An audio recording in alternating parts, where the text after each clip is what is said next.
Chapter 3. The Clue of the Cap. Having no clear conception of what had led him to these scenes of litigation, Spargo went wandering aimlessly about in the great hall and the adjacent corridors until an official, who took him to be lost, asked him if there was any particular part of the building he wanted. For a moment Spargo stared at the man as if he did not comprehend his question. Then his mental powers reasserted themselves. "Isn't Mr. Justice Borrow sitting in one of the courts this morning?" he suddenly asked. "Number 7, replied the official. "What's your case when it's down?" "I haven't got a case," said Spargo. "I'm a pressman, reporter, you know." The official stuck out a finger. "Round the corner, first to your right, second on the left," he said automatically. "You'll find plenty of room. Nothing much doing there this morning." He turned away and Spargo recommenced his apparently aimless perambulation of the dreary, depressing corridors. "Upon my honour," he muttered, "upon my honour, I really don't know what I've come up here for. I've no business here." Just then he turned a corner and came face to face with Ronald Breton. The young barrister was now in his wig and gown, and carried a bundle of papers tied up with pink tape. He was escorting 2 young ladies, who were laughing and chattering as they tripped along at his side. And Spargo, glancing at them meditatively, instinctively told himself which of them it was that he and Rathbury had overheard as she made her burlesque speech.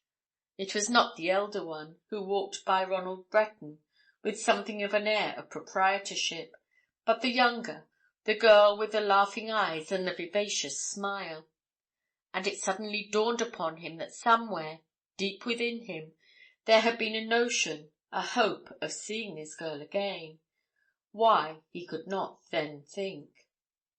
Spargo, thus coming face to face with these 3, mechanically lifted his hat. Breton stopped, half inquisitive. His eyes seemed to ask a question. "Yes," said Spargo. The fact is, I remembered that you said you were coming up here, and I came after you. I want, when you've time, to have a talk, to ask you a few questions. About this affair of the dead man, you know." Breton nodded. He tapped Spargo on the arm. "Look here," he said. "When this case of mine is over, I can give you as much time as you like. Can you wait a bit? Yes? Well, I say, do me a favour. I was taking these young ladies round to the gallery, round there and up the stairs, and I'm a bit pressed for time. I've a solicitor waiting for me. You take them, there's a good fellow. Then, when the case is over, bring them down here and you and I will talk. Here, I'll introduce you all. No ceremony. Miss Aylmore, Miss Jessie Aylmore. Mr. Spargo of the Watchman. Now, I'm off." Breton turned on the instant. His gown whisked round the corner, and Spargo found himself staring at 2 smiling girls. He saw then that both were pretty and attractive, and that one seemed to be the elder by some 3 or 4 years. "That is very cool of Ronald," observed the elder young lady. "Perhaps his scheme doesn't fit in with yours, Mr. Spargo. Pray don't—" "Oh, it's all right," said Spargo, feeling himself uncommonly stupid. "I've nothing to do. But where did Mr. Breton say you wished to be taken?" "Into the gallery of number 7 court," said the younger girl promptly. "Round this corner. I think I know the way." Spargo, still marvelling at the rapidity with which affairs were moving that morning, bestirred himself to act as cicerone, and presently led the 2 young ladies to the very front of one of those public galleries from which idlers and specially interested spectators may see and hear the proceedings which obtain in the badly ventilated, ill-lighted tanks wherein justice is dispensed at the law courts.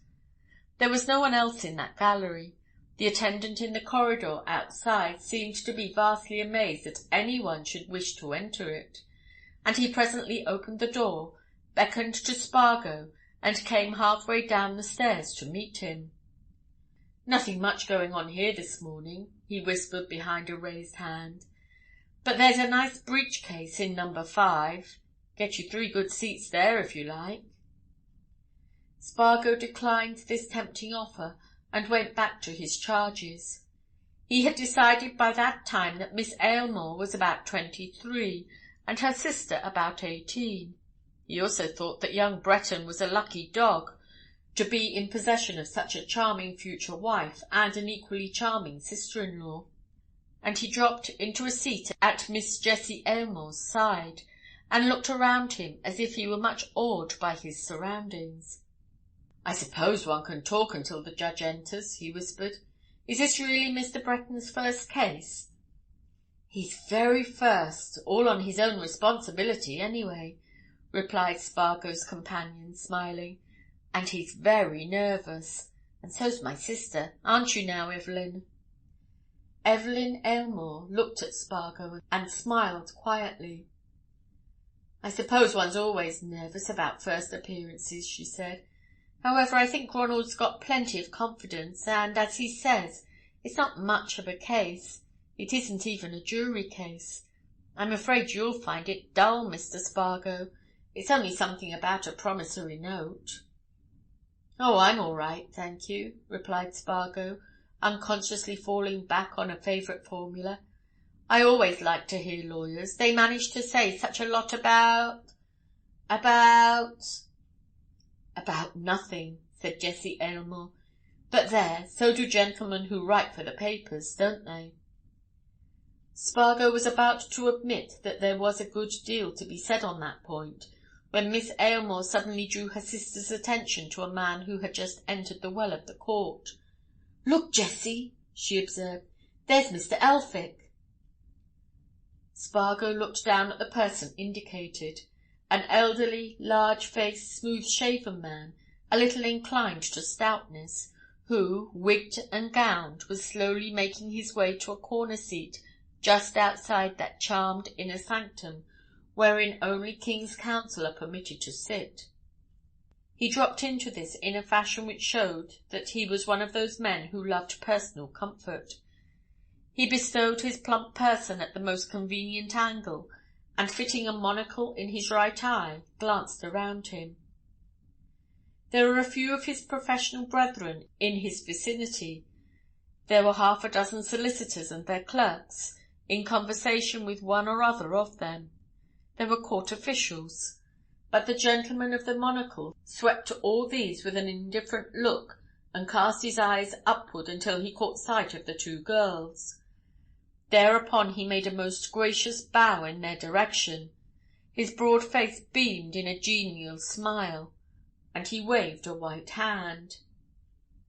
"Do you know Mr. Elphick, Mr. Spargo?" inquired the younger Miss Aylmore.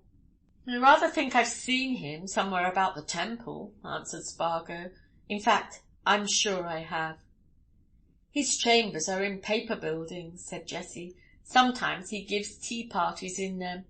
He is Ronald's guardian, and preceptor, and mentor, and all that, and I suppose he's dropped into this court to hear how his pupil goes on." "Here is Ronald," whispered Miss Aylmore. "And here," said her sister, "is his lordship, looking very cross. Now, Mr. Spargo, you're in for it." Spargo, to tell the truth, paid little attention to what went on beneath him. The case which young Breton presently opened was a commercial one, involving certain rights and properties in a promissory note. It seemed to the journalist that Breton dealt with it very well, showing himself master of the financial details and speaking with readiness and assurance. He was much more interested in his companions, and especially in the younger one, and he was meditating on how he could improve this further acquaintance, when he awoke to the fact that the defence, realising that it stood no chance, had agreed to withdraw, and that Mr. Justice Borrow was already giving judgment in Ronald Breton's favour. In another minute he was walking out of the gallery in rear of the 2 sisters. Very good indeed," he said absent-mindedly. "I thought he put his facts very clearly and concisely." Downstairs in the corridor, Ronald Breton was talking to Mr. Elphick. He pointed a finger at Spargo as the latter came up with the girls. Spargo gathered that Breton was speaking of the murder and of his, Spargo's, connection with it, and directly they approached, he spoke. "This is Mr. Spargo, sub-editor of the Watchman," Breton said. "Mr. Elphick, Mr. Spargo. I was just telling Mr. Elphick, Spargo, that you saw this poor man soon after he was found." Spargo, glancing at Mr. Elphick, saw that he was deeply interested. The elderly barrister took him, literally, by the buttonhole. "My dear sir," he said, "you saw this poor fellow lying dead in the third entry down Middle Temple Lane?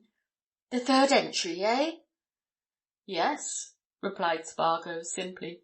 "I saw him. It was the third entry." "Singular," said Mr. Elphick musingly. "I know a man who lives in that house.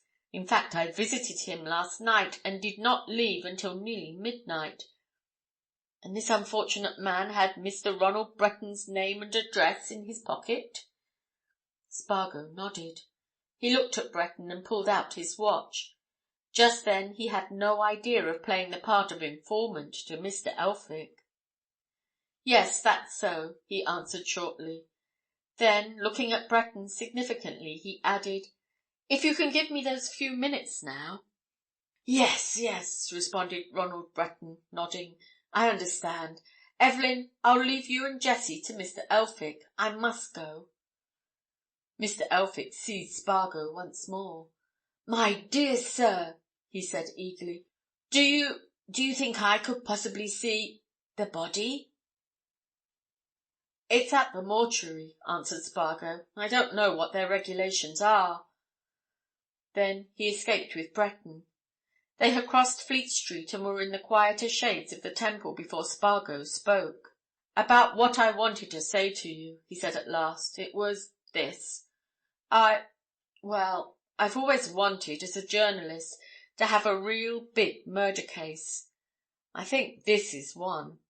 I want to go right into it, thoroughly, first and last, and I think you can help me." "How do you know that it is a murder case?" asked Breton quietly. "It's a murder case," answered Spargo stolidly. "I feel it. Instinct, perhaps. I'm going to ferret out the truth, and it seems to me—" He paused and gave his companion a sharp glance. "It seems to me," he presently continued, "that the clue lies in that scrap of paper. That paper and that man are connecting links between you and—somebody else." "Possibly," agreed Breton. "You want to find the somebody else?" "I want you to help me to find the somebody else," answered Spargo. "I believe this is a big, very big affair. I want to do it. I don't believe in police methods, much. By the by, I'm just going to meet Rathbury. He may have heard of something. Would you like to come?" Breton ran into his chambers in King's Bench Walk, left his gown and wig, and walked round with Spargo to the police office. Rathbury came out as they were stepping in.